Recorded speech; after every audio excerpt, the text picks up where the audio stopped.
الفاتحة لحضرة النبي المصطفى رسول الله سيدنا محمد صلى الله عليه وسلم وعلى آله وأزواجه وذريته وآل بيته وأصوله وفروعه شر ليلهم الفاتحة. أعوذ بالله من الشيطان الرجيم. بسم الله الرحمن الرحيم.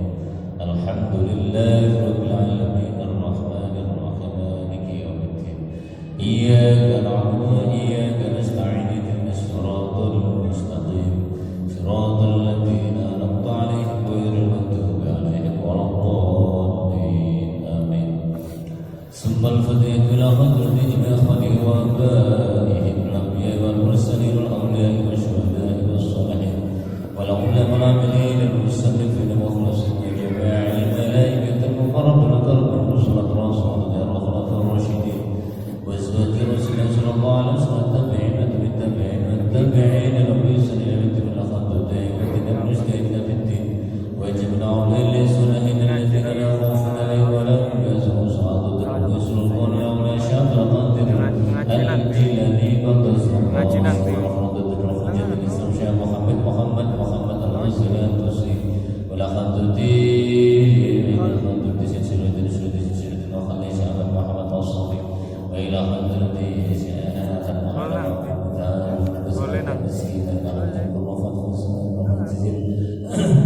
وإلى حضرة شيخ المشهور بجد مستشفى العربي وإلى حضرة جنة الأوبات الأبات والدار حدث الدار العطاس وإلى حضرة سامة ذات الجن والقد مشاوز الأشهد لشيخي والروحي وإلى حضرة روحي جد شمس الأشكال وإلى حضرة روحي الشيخ بيدي أشكال الأشكال روحي مسدد شيخ وإلى حضرة روحي بجزد جاجي جبرت أحمد أحد روحي جدي إلى حضرة روحي جزد اسم الأحد روحي أبي جزد ربواني ووصوله وغري ويعد علينا بأمره ويعد الباب بركة وأمتنا بعلوم بشر الليل الفاتحة.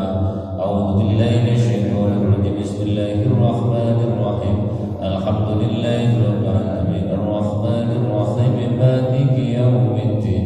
إياك نعبد وإياك نستعين اهدنا الصراط المستقيم صراط الذين أنعمت عليهم غير المغضوب عليهم ولا الضالين آمين. ثم الفاتحة لحضرة العلي للصالحون بمسند نجمع المنصرات بروي التسلم للصوم وإلى حضرة المؤسسين العلماء والشيخين وسيدنا الأدب والخلق على مثل إلهنا وربنا ومربينا الواخين والأخذة الواخين شمال الكبرين ولكبركم أمة وأمة خصوصا والخطوة الكريم وجمعي والذين خلاد المسجد بيت الرحيم رب جمعي والذين اتمروا واجتمعوا بهذا المسجد بيت الرحيم رب جمعي جميعا شر ليلهم الفاتحة. أعوذ بالله من الشيطان الرجيم. بسم الله الرحمن الرحيم. الحمد لله رب العالمين الرحمن الرحيم مالك يوم الدين. إياك نعبد وإياك نستعين اهدنا الصراط المستقيم صراط الذين أنعمت عليهم غير المغضوب عليهم ولا الضالين آمين. بسم الله الرحمن الرحيم. أشهد أن لا إله إلا الله وأشهد أن محمدا رسول الله. أشهد أن لا إله إلا الله وأشهد أن محمدا رسول الله. أشهد أن لا إله إلا الله وأشهد أن محمدا رسول الله. أشهد أن لا إله إلا الله وأشهد أن محمدا رسول الله. أستغفر الله العظيم أستغفر الله العظيم أستغفر الله العظيم إن الله غفور رحيم. اللهم صل وسلم على سيدنا محمد وعلى آل سيدنا محمد. اللهم صل وسلم على سيدنا محمد وعلى آل سيدنا محمد. اللهم صل وسلم على سيدنا محمد وعلى آل سيدنا محمد. بسم الله الرحمن الرحيم. الحمد لله رب العالمين bihi nasta'inu ala umuri dunya waddin.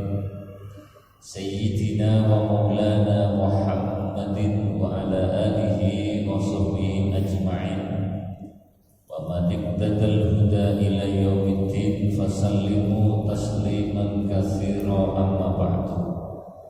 Qala Allah ta'ala fi kitabihil karim wa huwa asdaqul qailin. A'udzu billahi minasy syaithanir rajim. Bismillahirrahmanirrahim. Wa nunazzilu minal qur'ani ma huwa shifaa'un wa rahmatun lil mu'minin wa la yazidu dzalimina illa khasara. Wa aidan subhanalladzi asra bi 'abdihi lailan minal masjidil haram ilal masjidil aqsa alladzi barakna hawlahu linuriyahu min ayatina innahu huwas sami'ul basir. Wa qala an-nabiy sallallahu alaihi wasallam aksirus salata alayya fa inna salatukum maghfiratun lidzunubikum watlubu li al-wasilata wad darajata rafi'ata fa inna wasilati inda rabbi syafa'atul lakum.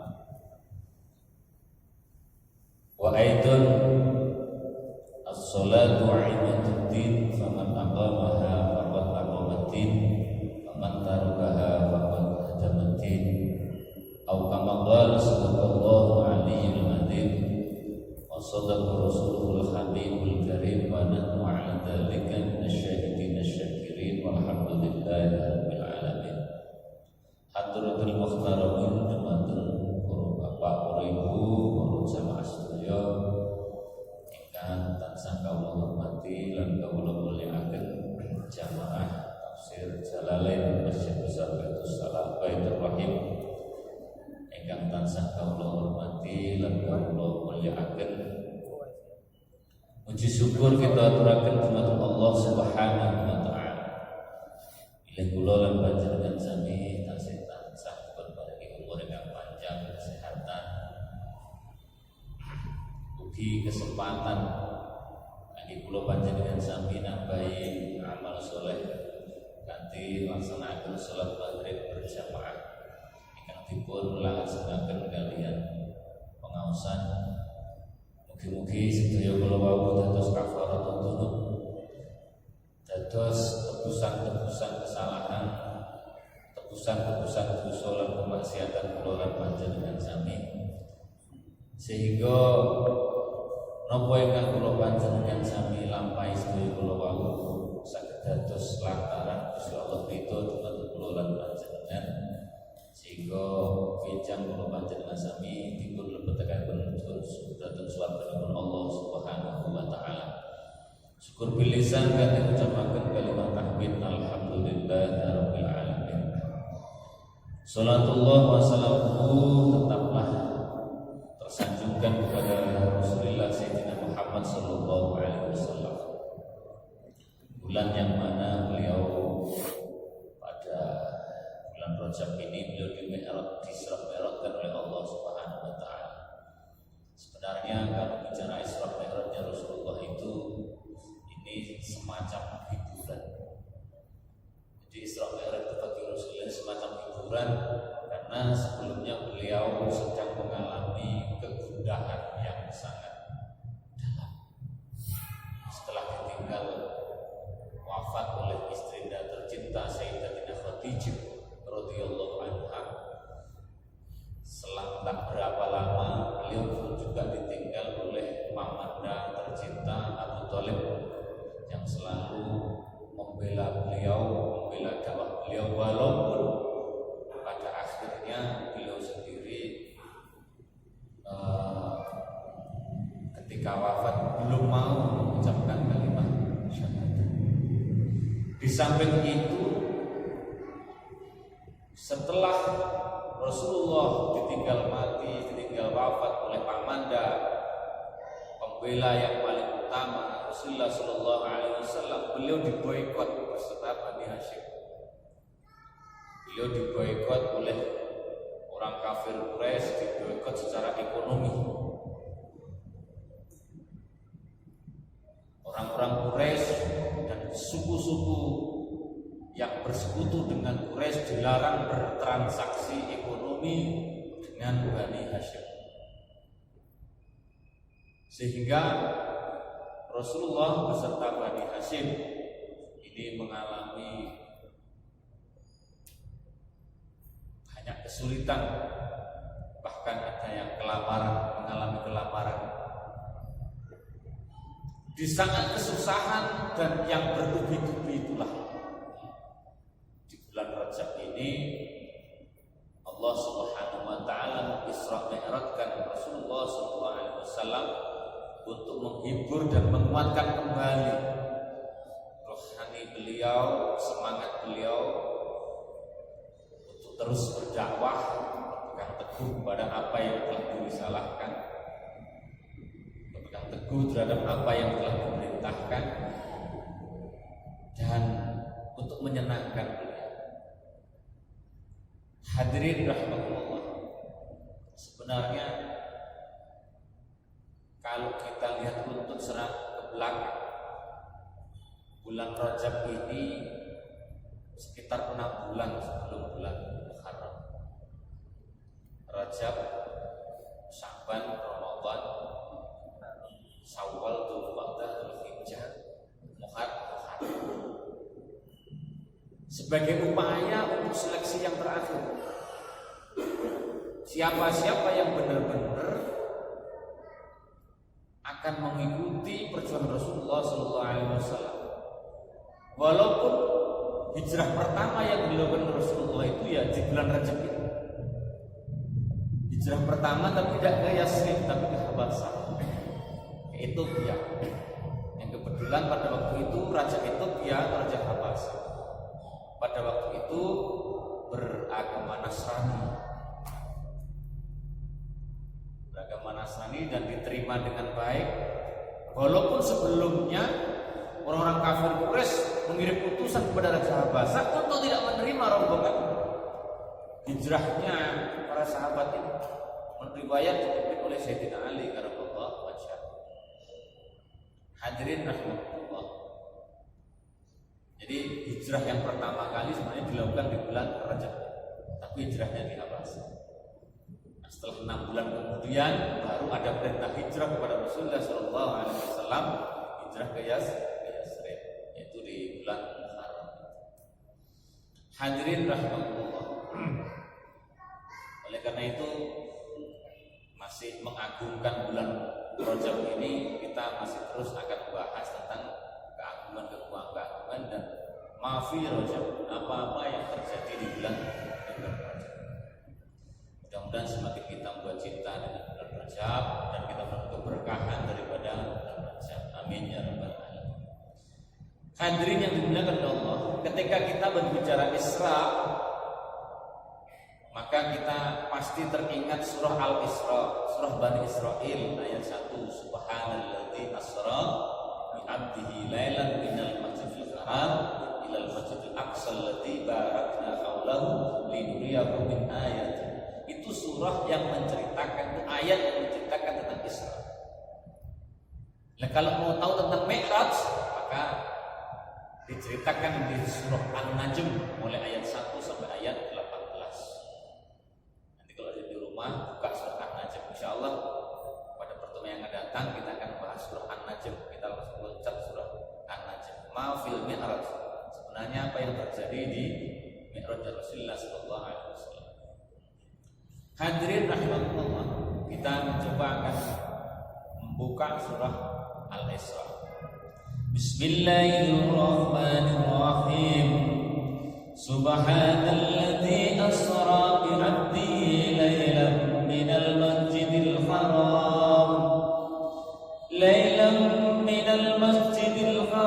ilal masjidil aqsa alladzi barakna hawlahu linuriyahu min ayatina innahu was-sami'ul basir.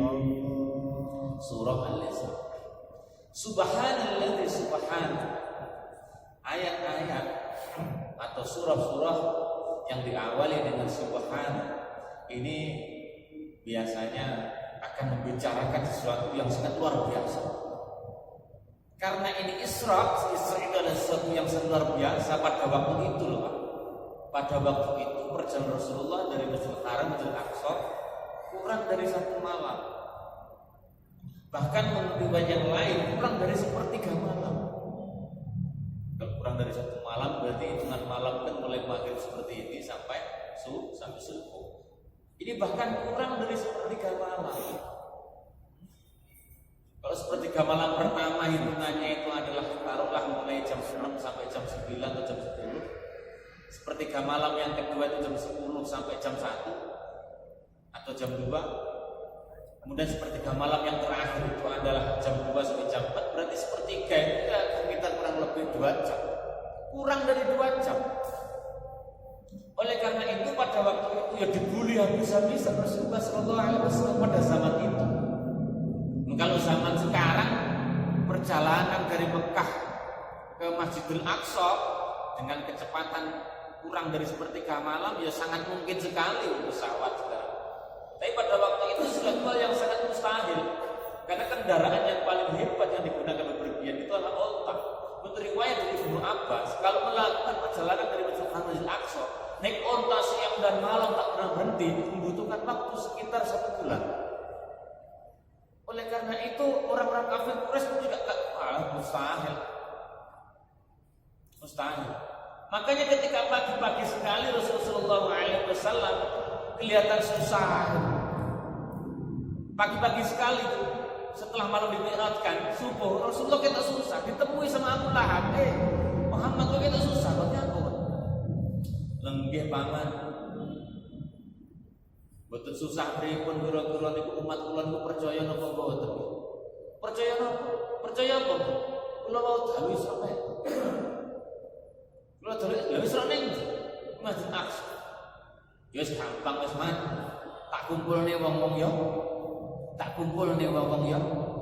Terus mari ngono pidato ning kono crita wae apa. Akhirnya betul karena yang bicara Abu Lahab berbondong-bondong masyarakat Quraisy itu berkumpulnya itu di Jabal Qubais. Jabal Qubais itu sekitar sebelah utara daripada Ka'bah dengan Masjidil Haram. Saya wis ilang di hotel Mas. Jenengan niku lek haji matur si Jabal Qubais gak ketemu. Nah itu situs sejarah pada Jabal Qubais.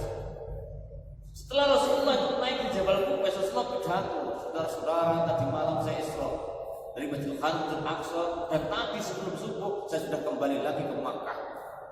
Pertama kali yang mendustakan siapa? Abu Lahab. Padahal Abu Lahab yang sponsori pertemuan.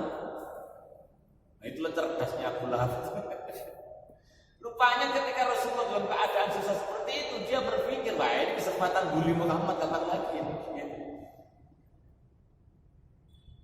Apa? Komentar dari Abu Lahab, tabbalaka ya Muhammad. Tabbalaka ya Muhammad, wah celaka engkau Muhammad.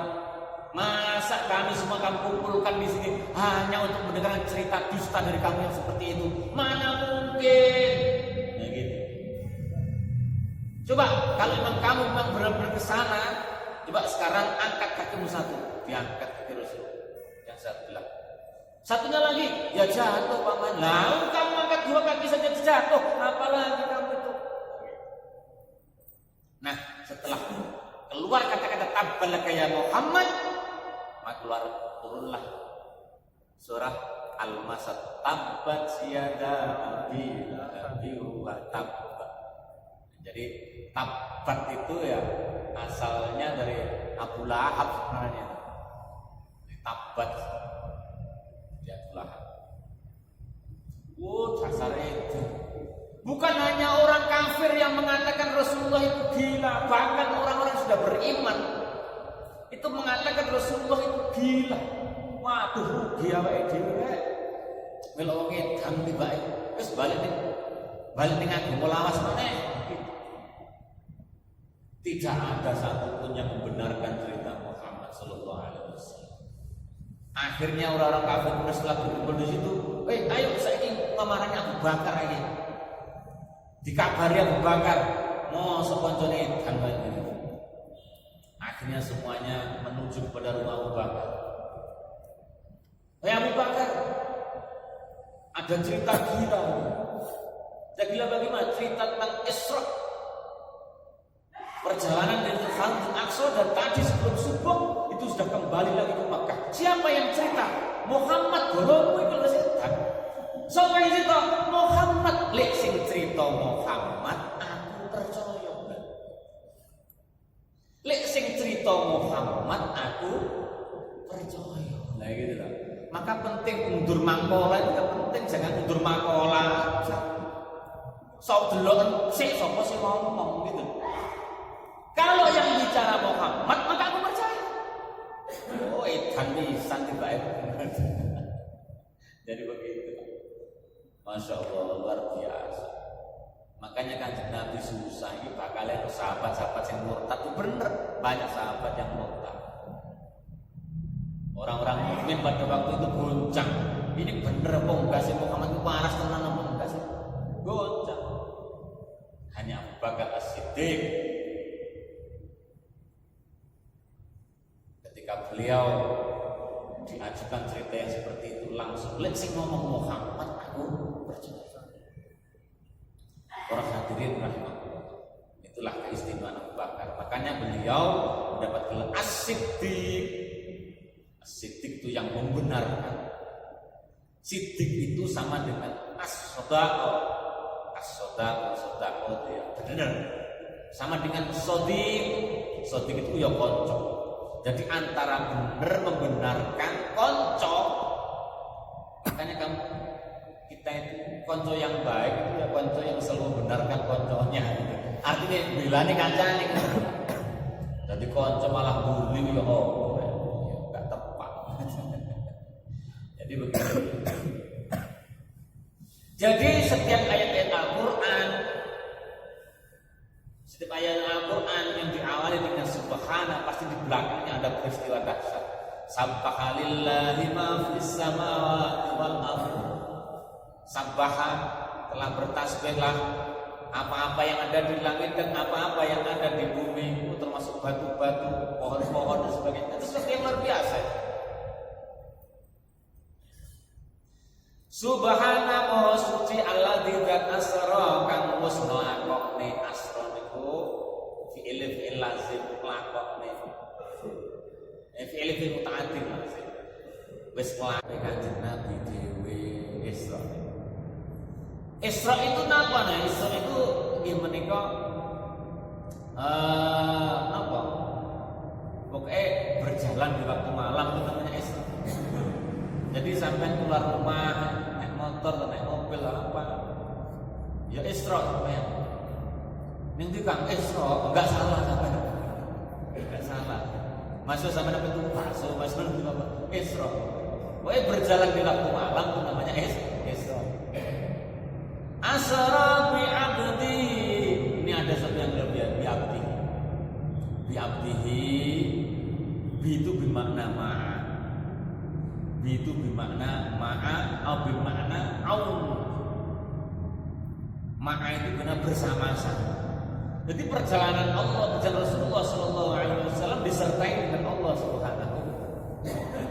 Berjalan beriringan dengan Allah Subhanahu Wa Taala.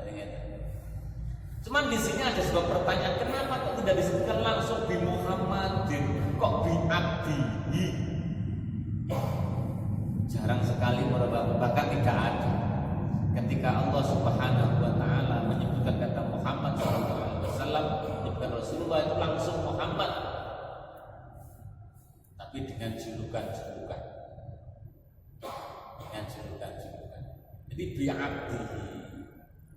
Lan jenengan sami ngoten, lek nyeluk wong aja jangan. Coba wong Arab yo gak pati ngerti. Masih ngerti wong Jawa kan jangkar gitu nek D Mas K Pak D. Paham?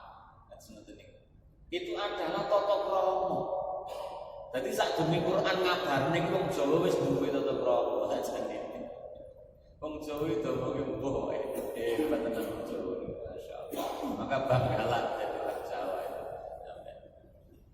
Sadurunge wong Arab diwarai oleh Gusti Allah bi abdi. Kalau memanggil seorang itu jangan langsung namanya. Panggillah sebutannya Pak Lurah, Pak RT. Itu namanya penghormatan. Karena apa pada dasarnya setiap manusia itu tidak mau direndahkan dan dihinakan, gitu. Tidak mau dijelek-jelekkan padahal jelek padahal. Padahal memang jelek. Tapi dijelek-jelekkan lu nggak mau. Ya? Itu menungso. Sama dengan ini bi'abdihi, dengan hamba yang telah memperjalankan hambanya. Bi'abdihi. Kenapa? Karena abdun hamba itu adalah pangkat yang tertinggi yang ada di sisi Allah Subhanahu wa ta'ala. Pangkat yang tertinggi. Oleh karena itu Allah pun juga sering menyebut para nabi di dalam Al-Quran itu dengan abdi, dengan hambanya. Hadirin, kenapa disebut dengan hamba? Hamba itu apa? Hamba itu ya seperti budak, tidak memiliki kekuasaan sama sekali terhadap dirinya sendiri. Sami kula jenengan sami bahwa puncak keberagamaan kula panjenengan sami niki disebut ibadah, gitu ya. Puncak keagamaan kula jenengan sami niki disebut ibadah. Ibadah niku asal dari abdun. Abdun itu maknanya hamba. Berarti ibadah itu adalah wujud penghambaan kita kepada Allah. Mama khalaqul jinna wal insa illa liya'budun. Aku tidak ciptakan jin dan manusia kecuali supaya mereka menjadi hambaku. Hamba ini kamu kan ngotot saja. Menjadi hambaku kata Allah.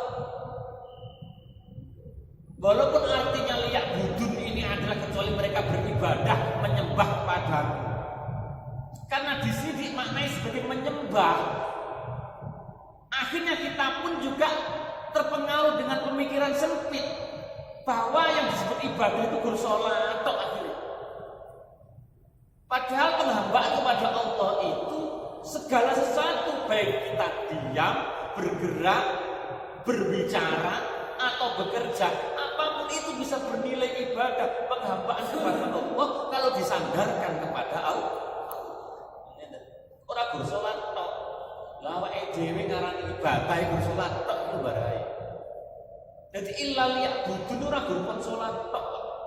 Ya sama rabi ibadah, ngeloni bojo niku ya ibadah. Ibadah sing paling seneng kan nek.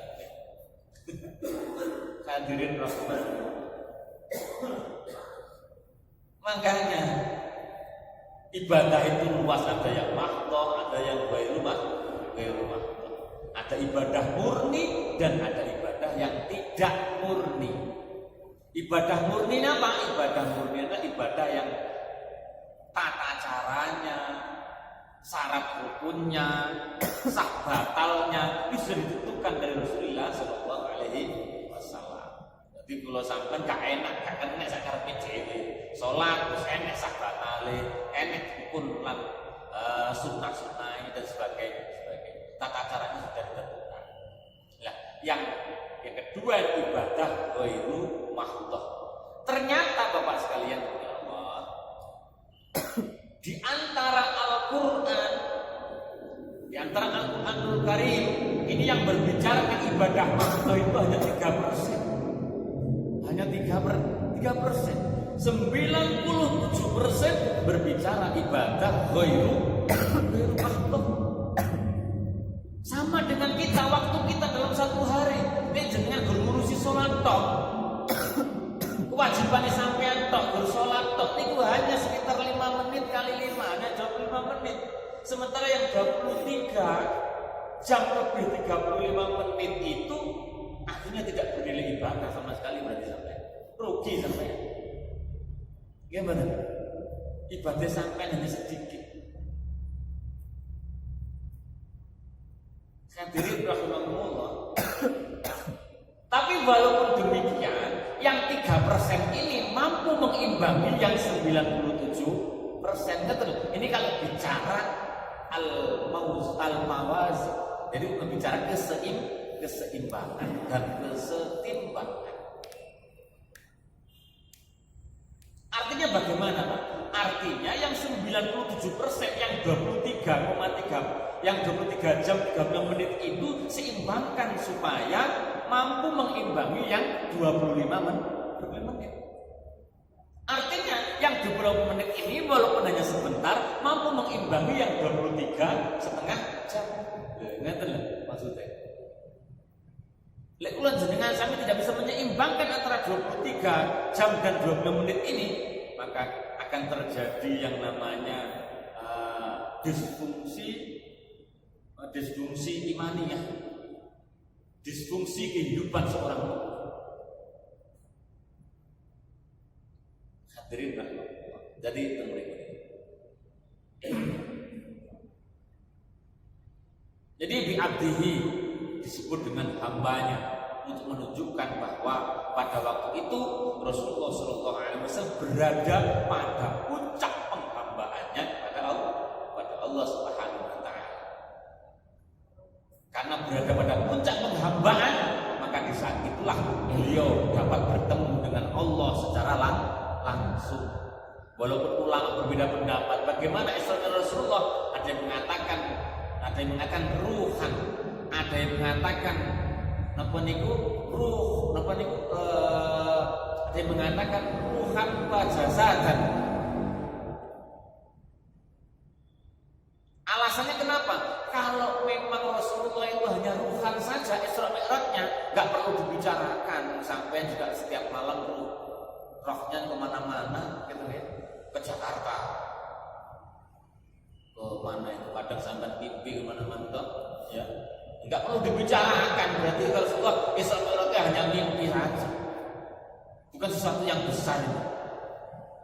Tapi kenapa ini dia menjadi sesuatu yang besar? Karena ruhan wajah saja.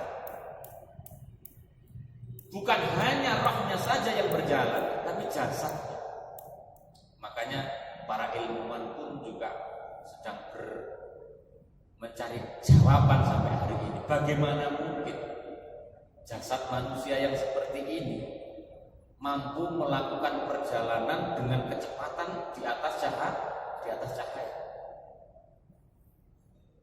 Bagaimana mungkin? Kalau nanti mau coba berita tentang balapan Formula 1 F1 dengan kecepatan maksimal sampai 350 km per jam. Niku mawon setiap pembalap pasti berat badannya berkurang antara 3 sampai 5 kilo. Berat badan pembalap berkurang antara 3 sampai 5 kilo setelah balapan. Jadi lek sadurunge balapan itu berat badannya 70, engko lek mari balapan tinggal 65. Padahal kecepatannya baru 350 kilo. Lah ini kecepatan cahaya. Kekuatan kecepatan cahaya itu adalah EMC kuadrat.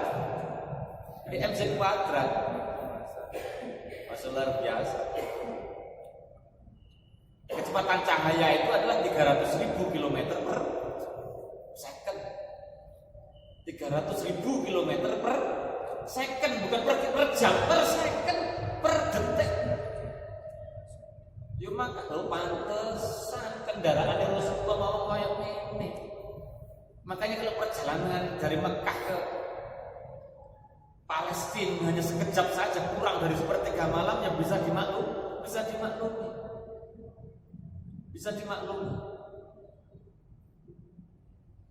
Hadirin rahmatullah. Makanya kita bisa meniru ketika menghadapi Isra Rasulullah ini pendekatan yang seperti dilakukan oleh Sayyidina Abu Bakar. Apa pendekatan yang dilakukan Abu Bakar? Pendekatan yang dilakukan Abu Bakar ketika mensikapi peristiwa Isra Mi'raj ini adalah pendekatan imaniyah, imanodise. Sampai gue pengen ngaji Quran, pengen belajar Quran, imanodise Al-Quran. Jangan dengan pendekatan otakmu dulu. Dekati dengan pendekatan iman. Lek jenengan itu mendekati dengan pendekatan otak. Sementara otak ini berapa? Otak ini menurut Imam Ghazali. adalah semacam prosesor di dalam komputer yang mengolah data dari panca indera. Mata, apa yang dilihat, telinga, apa yang didengar, kemudian saraf, apa yang dirasakan. Kemudian dikumpulkan menjadi satu, diolahlah data itu dalam otak, sehingga sampai pada sebuah kesimpulan. Oh, sampeyan niku ora usah diomongi, ora usah sampai sing biasa ngopi. Sampai sing biasa ngopi, iki ora usah diomongi lek kowe ngopi. Tahu-tahu jenengan diberi napa niku minuman, tapi bungkus apa itu? Botolnya bukan, nggak ada tulisannya kopi, nggak ada. Tulisannya larutan penyegar, misalnya seperti itu. Tapi isinya ini kopi. Karena sampai sudah mendapatkan informasi tentang kopi, ketika sampai minum, begitu tuh larutan ini kopi, mesti sampai seperti itu. Ini betul. Kenapa? Memori otak itu sudah tersimpan seperti itu. Dan informasi, kesimpulan, informasi yang disimpulkan oleh otak itu berdasarkan panca indera. Panca indera dimaksudnya otak, mata, telinga, dan saraf ini. Jadi sesuatu yang di luar jangkauan mata, sesuatu yang berada di luar jangkauan telinga, maka dianggap otak sebagai zong, sebagai tidak ada. Padahal menurut penelitian, telinga manusia itu hanya mampu mendengar antara 10 sampai 20 Hz. Sekitar itu. Berarti sesuatu yang di atas 20 atau sesuatu yang berada di bawah 10 ini tidak bisa ditangkap oleh telinga. Sama dengan mata, Pak. Gak usah jauh lah, kita sendiri aja mata telanjang. Kita memandang jarak 1 kilometer sudah gak tahu itu siapa, itu pokoknya uang amat. Otak tidak bisa memproses siapa itu, tidak bisa memproses. Baru setelah mendekat kira-kira 100 meter atau 50 meter, nah begitu, baru bisa diolah oleh otak. Makanya ketika kita membahas Al-Quran yang sifatnya ini adalah ilahiyah, maka pertama kali adalah dengan imano dhisik, baru sebelum panjenengan sami mampu mendapatkan informasi yang utuh tentang Al-Quran. Lha sampean utek dhisik Pak, ya apa mungkin sih Isra Mi'raj kurang dari 1 malam, wah enggak mungkin, karena pada waktu kendaraannya pun seperti itu. Baru setelah percaya kita olah kembali secara logik. Gampang mawon contoh nih Pak, gampang mawon contoh. Enek Pak Fulan ning ngarep omahe enek wit rambutan. Pak Fulan niki wau gadah dulur ning Surabaya. Pak Fulan gadah dulur ning Surabaya. Suatu hari Pak Fulan ini berkehendak ingin nyambangi dulure ning Surabaya, tak gawene apa ya? Alah tunggune rambutan, tak pekne rambutan. Ternyata di dalam rambutan itu ada sarang semut. Pak Fulan tidak tahu kalau di dalam rambutan itu ada semutnya. Langsung dibungkus saja di kardus. Akhirnya berangkatlah Pak Fulan ini dengan naik kendaraan bis taruhlah. Berangkat dari rumah jam 6 pagi. Jam 12 sudah nyampe di Surabaya. Ketika nyampe di Surabaya, semut keluar dari kardus itu, ketemu dengan semut Surabaya. Assalamualaikum bro. Waalaikumsalam. Iki kaya semut Banyuwangi. Kapan budalmu? Isuk mau. Jajal semut Surabaya. Ketika mendapat informasi, kapan budalmu kok Banyuwangi? Isuk mau. Apa yang dipikirkan oleh semut Surabaya? Ayo, jajal Pak. Wah, ini ngapusi jelas. Potonganmu mlaku koyo ngono budalmu Banyuwangi isuk mau jam 6. Yo, mesti ngoten itu. Pertama kali yang ada di otaknya di pikirannya semut itu. Sami kali kula jenengan. Tapi kurang lebihnya kodol. Wah, potonganmu mat mesti ngono. Padha karo belahan. Aja ngono dhisik to jare sebut bae. Aja ngono dhisik, mbok yo takon dhisik ngono lho. Mbok yo takon dhisik. Lha nyalane lho, kowe ngomong kaya ngono, sik to tak crita. Kowe kan roh dhewe. Omahmu ning ngarepe Pak Fulan ngono. Pak Fulan kuwi duwe dulur ning Roboja, apa ning Surabaya kene. Lah gawe oleh-oleh rambutan omahku sing ning rambutan ki mau dicoklek bisa dilebok ning kerdus. Lah Pak Fulan niki mau numpak bis teko Banyuwangi ning Surabaya budal jam 6 teko jam 12 tas. Oh alah ngono to. Masuk akal betul urusan akhirnya. Akhirnya masuk oh alah ngono to baru bisa dipahami. Satu itu. Terus kemudian yang kedua terkait dengan Isra Mi'raj. Yang pertama bahwa yang menginginkan Isra Mi'raj bukan Muhammad tapi asra bi abdihi, Allah sendiri yang menghendaki. Lek ngoten niki tasik anu niki, tasik napa? Tasik timbang kula jenengan sampeyan. Tapi kalau sudah mendapatkan keterangan daripada hadis-hadis, Rasulullah itu Isra Mi'raj dengan mengendarai sebuah kendaraan yang digambarkan di dalam hadis itu lebih